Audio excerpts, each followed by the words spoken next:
I'm Caroline from Top Notch Sewing Centre. I bought these shorts from a charity shop today and I'm going to show you how I alter the waist. So I'm going to try them on and show you what I'm going to do to make them fit.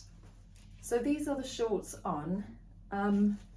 As you can hopefully see, I like the fit around the leg, but at the waist there's a good 2 inches that can come off. At the back they gape completely, so I would like to taper them in. How I'm going to do this is basically do the button and the fly up. On jeans, because of all the pockets, the top stitching, studs and everything, I'm going to check the alteration by holding it in at the center back.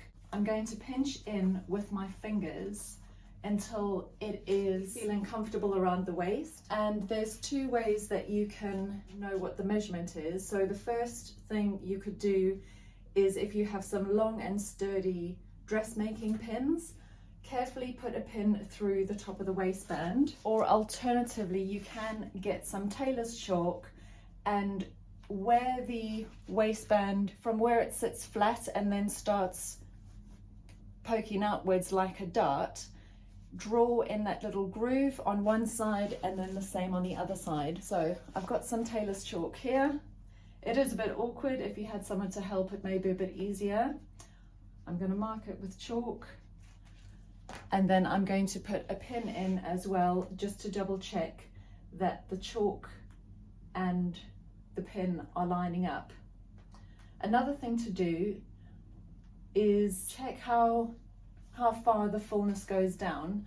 So unfortunately there is quite a lot to take out of them, which means that the bit that I need to taper goes until about halfway down the rise or the crotch seam. So I might put a few extra pins down there. So I won't be taking it in down the center back, and the reason for that is because of the seam and the way that jeans are constructed, and there's lots of top stitching as well, so it's a bit of an awkward place. So what I'm going to do is take them off, check how much fullness needs to come out, and then do darts on either side of the back. So let me show you how I do that. And this is now the center back. So I'm going to make a few notes now, because I've pinched out the fullness from the center back, but I actually want to distribute that between the side back panels. So I need to take the fullness pinched out divided by 2 sides. Use a tape measure or a ruler for this. I'm going to measure from the fold to the pin or the chalk at the top 4 centimeters or 1.5 inches. That would be 8 centimeters in total to take out. 3.5 just below the waistband, 7 centimeters in total. I'm going to also measure down the fold from the top of the waistband to where I've pinned that shaping to end. So it is about 16 centimeters or 6.5 inches. This will vary depending on the shape of your body and depending on the size of jeans you're altering and the size that you usually are. So these measurements that I'm taking are specifically for these jeans on me. You may have a dart that only goes from the waistband to the yoke. Because I'm taking quite a lot in, I need to go a bit further down. I'm going to take the pins out now, and you can see I've already unpicked the back belt loop, because the neatest way and most comfortable way to do it is actually to unpick the waistband, do the darts and then reattach the waistband. You can do darts like this, so pinching the waistband and sewing all the way down and then opening it out. Because of all this fullness, it does tend to be quite bulky when you do that. So it's your choice, that's an option, but I'm going to unpick mine. What I'm going to do now is measure from the center back to possibly halfway between these belt loops and the center. So somewhere around here. hopefully tapering into the center of the pockets. So if my measurement that I pinched out at the top was 8 centimeters, I'm then going to have a dart on this side of 4 centimeters and a dart on the side of 4 centimeters that obviously taper down to 0, and the length of the dart will be about 15 or 16 centimeters. That is quite a deep dart. It's longer than a usual trouser dart would be. And one of the consequences may be that when I take the dart out, my pocket is going to gape a little bit. But I think I'm going to pin it all in place, maybe baste it just to check it, and then I will judge how the pockets are looking. What I'm going to do now is actually work from the inside of the shorts, because that is how you're going to actually sew them. I've measured from the center back seam towards each side, and I've drawn a line. So the line that I've drawn will be the fold of the actual dart. That is the end point of the dart. Hopefully you can see that. And this is the fold. So the reason why I'm marking the fold is because that will be easier to see than marking 2 sides of the dart and trying to fold them to meet up. Try and think also when you are pinning or marking out a dart, how you're going to sew it on the sewing machine. So by that, I mean usually the bulk of what you're sewing is on the left-hand side of the sewing machine. So I will fold the shorts along this fold line, making sure to not catch the pocket underneath. So I've moved the pocket out the way, and that will be the fold of the dart. I'm going to mark it on this side, which means when I get to the machine, the bulk of the shorts will be on the left, and I will be sewing it through the machine like this. Now that I have the fold line, I can go and mark my points that I need to sew down. To get 4 centimeters in total from the fold line, I will be marking 2 centimeters and tapering it down .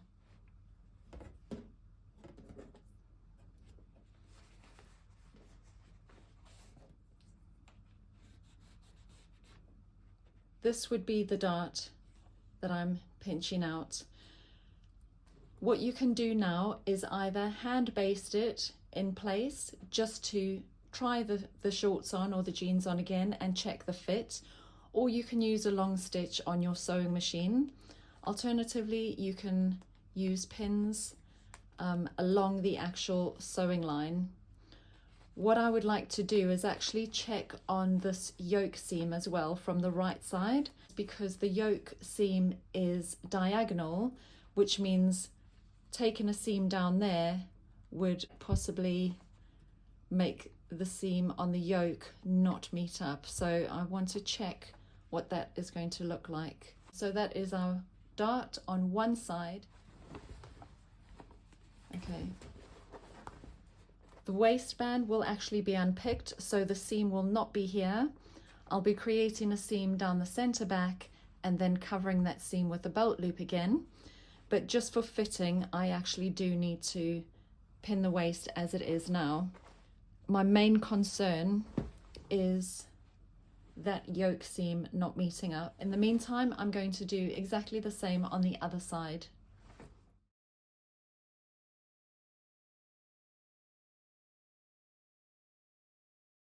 All right, so I'm going to try these on now and check the fit and then do some unpicking.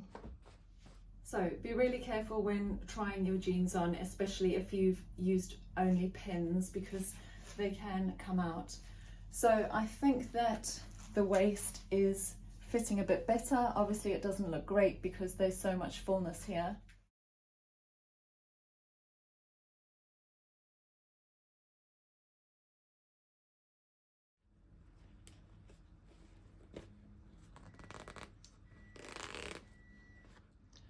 Quite often the top stitching in jeans is done with a chain stitch. Sometimes it's on the left or the right, so that's why I was going between both sides. This one, the chain stitch is undoing from the left.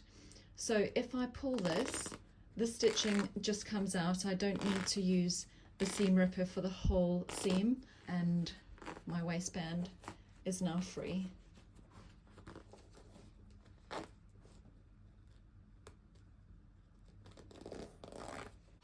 So that saves a lot of unpicking. I am going to unpick the top.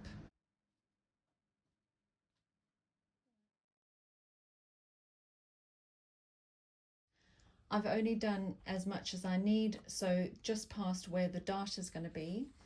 And I've also separated the waistband facing from the outer because I will be taking the fullness in from the centre back. The belt loop I'm leaving in place on the lower edge, and what I'm going to do is now find the centre back, and on jeans it's not where the top stitching is, but it's where this actual seam is.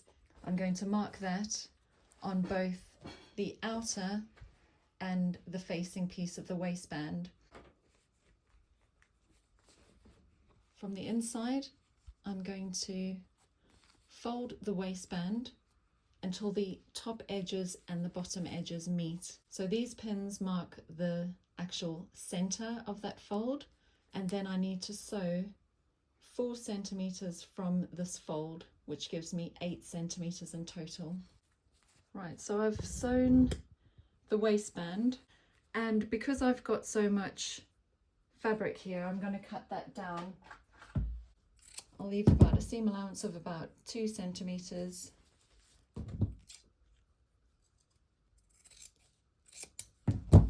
And then I can open that seam out like that. And then I'm going to take the actual waistband piece, sew that to the shorts, and after that I will attach the facing underneath. I will now sew the darts in place, and I'll be sewing them from the top to the bottom. When you're sewing a dart, start at an outer edge if you can, and do a back stitch at the beginning, and then when you get to the end, don't do a back stitch at the end because that forms a little dimple quite often on some fabrics.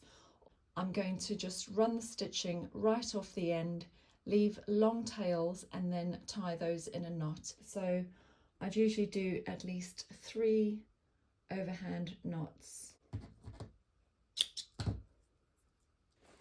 Okay. If your denim is really thick, you can trim this down, and again open the dart out like a seam so it will sit flatter. This is how they're looking. So I'll give them a quick press. I can see on this side, however, that the yoke is out of line, so I'm going to unpick that side and redo it. So I've redone the dart and it looks a little bit better. What I'm going to do next is connect the waistband to the waistband facing, and then I'm going to reattach the waistband to the actual shorts.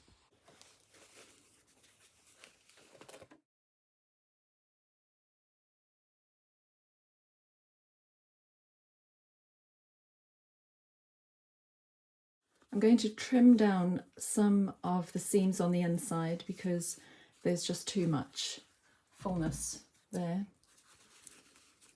So by doing this, I'm just going to go from the seam that is at the centre back, tapering it down to the seam that I've just done now. So I'm cutting diagonally.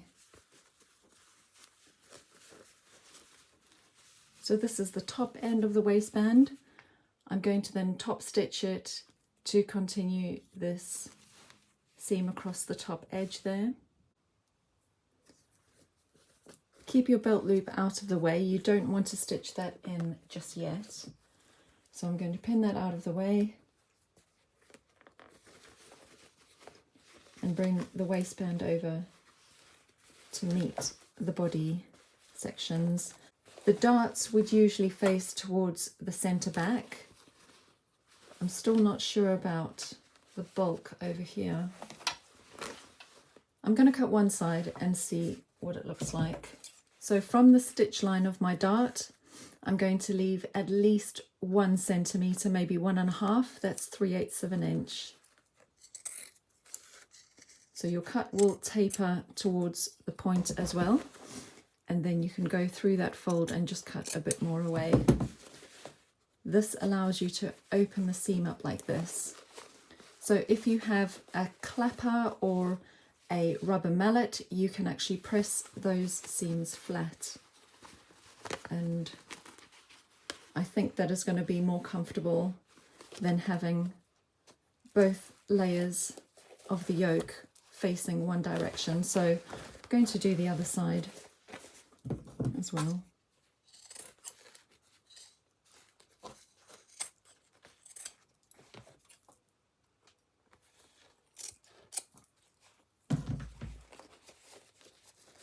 And if you want to, you can either catch down the edges with some hand stitching, or you can possibly do a small top stitch on the right side. So now to attach the waistband, and the seam of the dart will now be open. I'm going to pin that in place.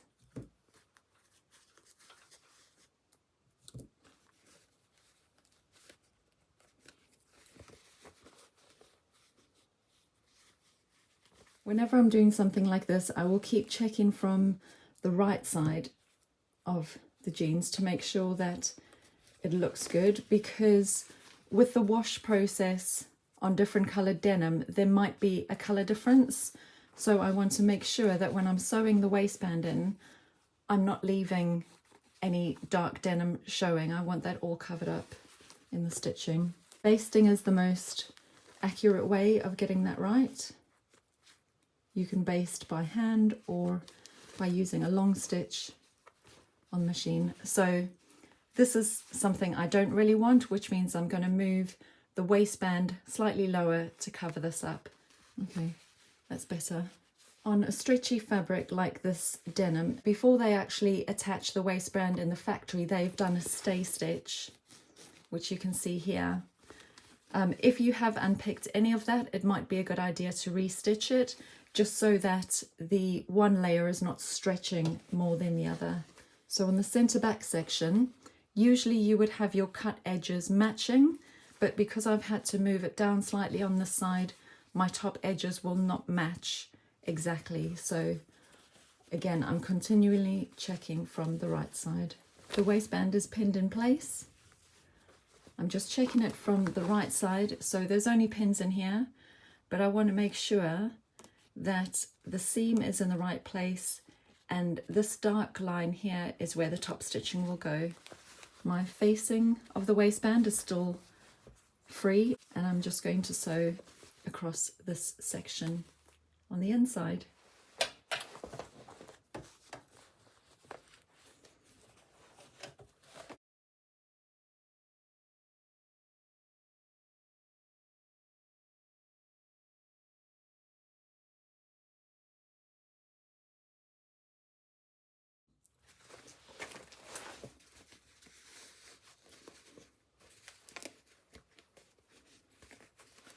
I'm not overly happy with the side because I can still see the mark of the denim there, of the dye. So I'm probably going to unpick that and restitch it. So the waistband is attached. I think this looks better.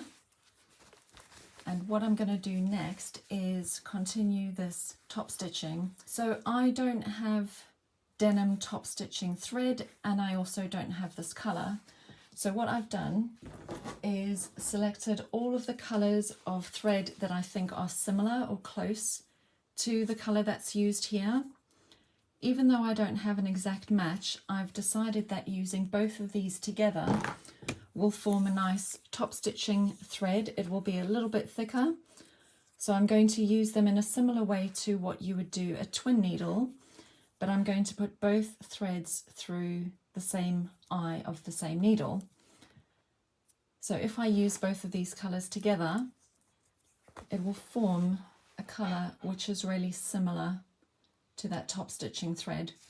I'm also going to do a small trial to see whether it's better to use a normal straight stitch or a jersey straight stitch, which is also called a triple straight stitch. For using 2 spools of thread in your sewing machine, which is usually done when you're using a twin needle, you should have a machine accessory which looks like this. Your machine might be slightly different, and you put the extra spool pin in the top of your machine. So it is then a case of putting 1 spool on each spool pin and threading your machine as if those threads were one. So you don't thread the machine separately, you take them both together and thread your machine in exactly the same way.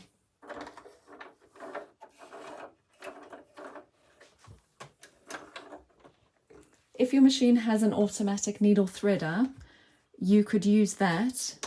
Hopefully mine will work with 2 threads. And it has worked, so fantastic. And now I'm going to just trial my stitching on a piece of denim that I cut off from the centre back.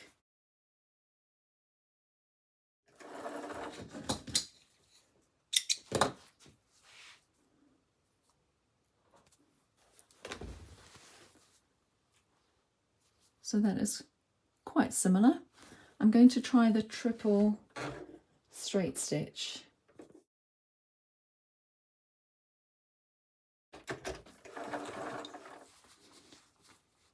So that one may actually be too thick. That is the single straight stitch, and I think I will use that one. Single straight stitch versus triple straight stitch. Always bring your needle down into the fabric before you start sewing, especially when doing alterations, so you can actually see where your needle is going to connect with the fabric and therefore line up exactly with the previous row of stitching.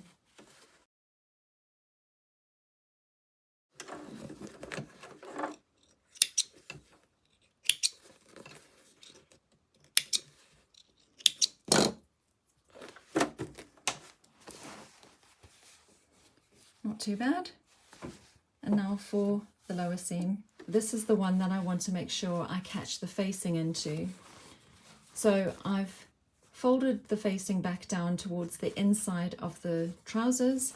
I've tucked the seam underneath and I've pinned in the direction of the sewing line to make sure that on the inside that sewing line will actually catch the facing down. I think that the centre back is going to cause me problems. Firstly, because it is so thick, I'm not sure that is going to get under the presser foot on my sewing machine. Also, I'll be surprised if the needle actually goes through there. So what I might end up doing is doing my top stitch to this point, finishing there and continuing on the other side. And then from the inside, I will just catch this section down by hand. Let's try and see what happens.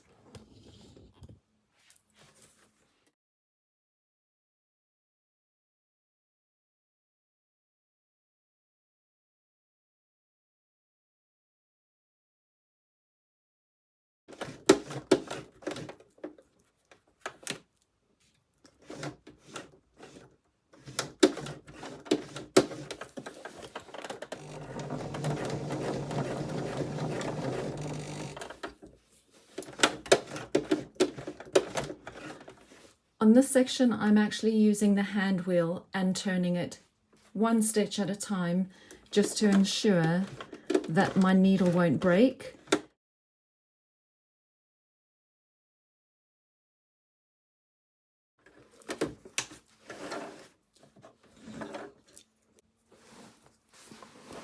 And we've made it. So this is the completed pair of jeans which have been altered and taken in at the waist. I've decided to leave the pockets because I don't mind that they are a bit full. I think pinching them in at the middle will make them look a bit strange. So I've just given them a little steam and I think I can live with that. The rest of the jeans, this is how the waistband is looking. For the belt loop, because of the number of layers of denim under there, I ended up attaching it by hand. So I'm just going to try them on and see what the final result looks like.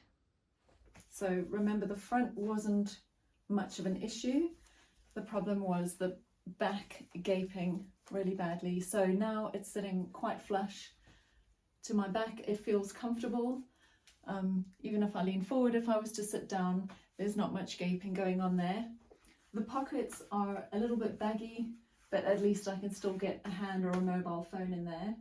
I'm pretty pleased with the result, and now they are ready to wear, so happy with that. Hopefully this method works for you. Give it a try and I wish you luck. See ya.